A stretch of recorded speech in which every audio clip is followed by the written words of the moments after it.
to our Friday, December 16, 2016 edition of the Government News Brief.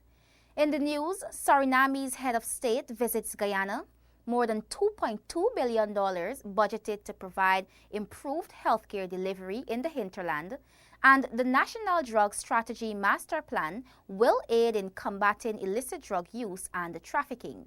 Stay tuned as we bring you these and other stories. Thank you for staying with us. I am Ranetta Fleur. Now for the details. Suriname's head of state, Daisy Bouterse, pays a one-day visit to Guyana. At the end of his meetings, President Bouterse and President David Granger held a joint press conference. Here are the details. Guyana and Suriname are set to enhance cooperation in several areas following a one-day state visit by Suriname's President Daisy Bouterse. President David Granger this afternoon joined his Surinamese counterpart to highlight some of the issues which engaged their attention during the working visit. These issues will be addressed via a Guyana-Suriname Cooperation Council, which will be formally initiated in January of 2017, says President Granger. In addition to that, we also have the opportunity to re-establish the border committees, but the Cooperation Council itself will have the ability to create subcommittees as they're needed, depending on whether those subcommittees deal with social issues like education, health, or economic issues, trade, or criminal issues involving the police, and so on. A special diplomatic envoy will also be accredited, says the President, to expedite solutions to issues between the two countries. Just as easily as President Bouterse was able to come into Guyana today, the envoy could sort of shuttle, do what is called shuttle diplomacy between the two capitals. So anytime there is a bottleneck, we are confident that will be cleared up much more quickly. We expect that the envoy, who is to be appointed, will be at least ambassadorial rank. So he will have an official status between the two capitals, and given the cordiality which exists between President Bouterse and myself, I am confident that he will have easy access to the highest officials of state. And of course, the two presidents are, we've met twice already for this year, and we will be prepared to meet again if there is any matter that needs our urgent personal attention. The Council will also see issues such as linking Guyana and Suriname across the Corentyne River being further advanced, says the Surinamese President Daisy Bouterse. The Surinamese head of state explains that although designs and some studies have been completed, an environmental assessment and a complete feasibility study is still to be done. Het gaat niet alleen maar om de brug, maar het gaat om aanvulling te geven van de infrastructuur in de breedste zin des woords om die totale integratie mogelijk te maken. There are different financing mechanisms that we could look at. There are financing mechanisms within the EU or from China or even Brazil. What we have to do is look into the best conditions which they would provide for us. But it's not only the construction of the bridge that we're talking about, it is also the total infrastructure that goes along with this bridge, and that in the widest sense of the word, so leading into the bridge. And that is what we have to take into account as well. Further discussions on the oil and gas sectors are planned, as is enhanced cooperation between law enforcement agencies of the two countries. The latter will be discussed when the two countries' police commissioners meet next month. The Surinamese leaders' visit follows a similar working visit by President David Granger to Suriname in July. At their last meeting held on July 1 in Ikeri, Suriname, the two heads of state agreed to have a follow-up meeting on their discussions. President Bouterse was accompanied by his Minister of Foreign Affairs, Ambassador Normal Batrising, Minister of Justice and Police, Ms. Jennifer Van de Jik-Silus, and his advisors, Harvey Narendop, and Suriname Ambassador to Guyana, Mohenren Corben Babu. Paul McAdam, Government News Brief. More than $2.2 billion has been set aside to ensure that hinterland regions benefit and provide the best quality health care possible. Here is more. In 2017, hinterland regional health programs will be equipping and upgrading a number of district hospitals. This is aimed at narrowing the gaps between the hinterland and coastland regions, says Minister of Public Health, Dr. George Norton. The objective of the program of regional and clinical service is to ensure that regional and clinical services are provided consistently and adequately in all regions of this country. This is especially so in the far-flung hinterland regions of 1, 2, 7, 8, and 9. That seems to have been forgotten by the past regime. The minister explains that key focus will be placed on the deployment of specialists in the field of pediatrics, internal medicine, obstetrics and gynecology, dental and general surgery in regions 1, 8, and 9. For 2016, the Ministry of Public Health managed to have a full complement of specialist doctors at the regional hospital in Region 7. This is all in an effort to reduce the number of referrals to the Georgetown Public Hospital, says Minister within the Ministry of Public Health, Dr. Karen Cummings.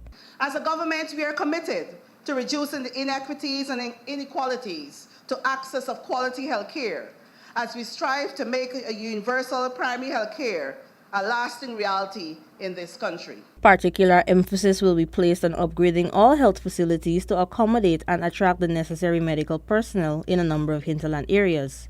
These upgrades will take place in villages such as Baramita, Port Kaituma, Khemraj, Madia, and Anai.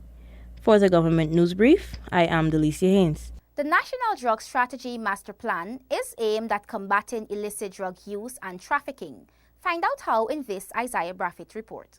The National Drug Strategy Master Plan was today launched with a renewed effort to eliminate the scourge of drug trafficking. Minister of Public Security Khemraj Ramjattan says the startling figures show the high use of illicit and illicit drugs, especially among students. The aims of the government's National Drug Strategy Master Plan 2016-2020 will be to reduce the use of drugs in the community and minimize the harm that they cause to individual users and the community at large.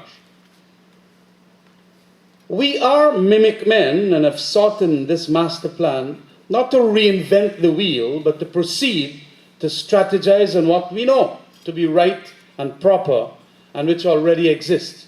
The main objectives of the master plans include the reduction of demand and supply of illicit drugs, providing treatment options, institutional strengthening and policy coordination to respond to drug use, and strengthening international cooperation. Minister Ramjattan knows the government sees the need for a unified government organization called National Anti-Narcotic Agency, NANA. Under this umbrella of NANA, KANU, the Police Narcotics Unit, the Drug Enforcement Unit under the GRA, and the Coast Guard and other narcotics fighting units within other larger institutions will be integrated and organized so that we can have more functionality. Additionally, the minister says that the master plan will see the establishment of a drug court to specifically deal with drug-related offenses.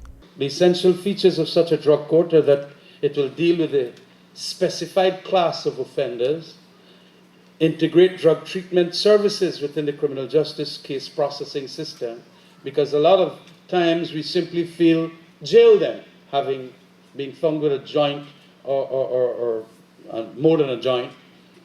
And that's not the solution. A modern strategy or master plan must involve how our court system deals with those who are convicted. Minister Ramjattan is urging everyone to play their role since the war on drugs needs the efforts of not only law enforcement and the government, but also the efforts of activists, journalists, and educators. Isaiah Braithwaite for the Government News Brief. Government has made significant investment in the 2017 budget to support regional administration and development. Thus, Minister of Communities Ronald Bulkan has issued a call for the regional officials to meet the deliverables of their respective work programs. Here is more. Accompanied by Minister within the Ministry Valerie Adams-Patterson, Communities Minister Bulkan met with regional officials in the committee room in Parliament on Thursday. We are, of course, aware that there have there have been some challenges in the implementation and the execution of the 2016 budgetary allocations. And it is our fervent hope that we can learn from those lessons, that what would have been the issues and factors that would have prevented the full execution of those programs. But now, given that the budget would have been approved prior to the start of the fiscal year, it means that we have a full 12 months to be able to more or less guarantee a smooth, efficient, and complete execution of all of our projects. Minister Bulkan highlights the need for there to be a harmonious relationship in the councils to ensure the completion of the region's work program. It is not the desire of this administration to have a situation where the administrative component of our council is given preeminence or prominence at the expense of the political element of the council, which is the real authority. These are democratically elected institutions and councils, and we are committed to respecting the democratic will of the people and to allow for the exercise of the authority where it properly resides. The 2017 allocation to the regions has gone up by some $2 billion from the $33.5 billion that was approved in 2016. For the Government News Brief, I am Delicia Haynes.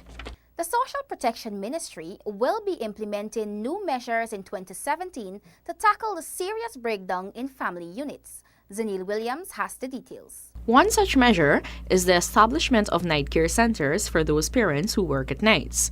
Minister of Social Protection, Volda, says the centers will be established under the Early Childhood Development Program. We are focusing on the ECD, the Early Childhood Development Centers, to ensure that those centers meet with the minimum standards as set out by the ministry, and also to help where necessary in those communities where we have a lot of parents who are working in the evenings. We're going to help those communities, especially at the CDC level, to establish night care centers so that we can take care of our children. The Social Protection Ministry says that family lives are broken and children are forced to endure bullyism, peer pressure, and sexual violence in the school system and at home because they are not properly guided by adults. In this regard, new programs will be implemented to tackle this issue. Within the budget, there are several things. When we look at the family under the Child Protection Agency, we're going to start several programs, one of which is to bring awareness of the issues which confronts our children in the home and outside of the home. The minister explains that programs are expected to be extended countrywide and will also focus on encouraging persons to foster children. According to Minister Lawrence, there are a large number of children in the state care who do not enjoy the benefit of a family life. We want to ensure that we take that far and wide within the country to all the various regions. We're going to be focusing on many of the corporations and the businesses to try to get persons to understand what it is about fostering so that we can have more of those children taken out of the homes and placed with families. In 2017, the Social Protection Ministry will also be rehabilitating one of the buildings in the Mahaica Hospital compound to provide a home for boys and one for girls with disabilities. The ministry will collaborate with the Region 6 Regional Democratic Council, RDC, to provide 2 homes for abused children. I am Hastings-Williams for the Government News Brief. The Ministry of Communities will work towards building capacity of local contractors so they can qualify for tenders. Here are the details. The government recognizes the need to improve the capacity of local contractors to bid for regional tenders. Minister within the Ministry of Communities, Don Hastings-Williams, reiterated this during the consideration of regional estimates in the National Assembly. That has been recognized, and we have started capacity building of our local contractors so that they can benefit from these contracts within the regions. The minister was answering questions from opposition Member of Parliament Nigel Darmalal during the consideration of estimates for Region 7 in the National Assembly on Thursday. Contracts are also given to village councils in hinterland communities, individually or on a joint basis, Minister Hastings-Williams says. We give the contract to the village councils where they have the ability to do the work, and public tenders. Additionally, Minister Hastings-Williams says that Indigenous communities are encouraged to grow and sell their produce to government dietary programs. We take from the communities whenever they're available. We are in constant consultation with the communities, and we do encourage them to plant. And being a former head teacher at Jawala Primary, I encourage them to plant. And those buying of the produce from the communities not only catered for in here, but that comes under the school feeding program. We have come to the end of today's edition of the Government News Brief. The details of these and other stories can be found on GINA's website. GINA has an active Facebook page, and we encourage you to visit and like us so you can be informed as the news unfolds. Do join us on Monday when the Government Information Agency brings you another edition of the Government News Brief. I am Ranetta Fleur. Do have a great weekend.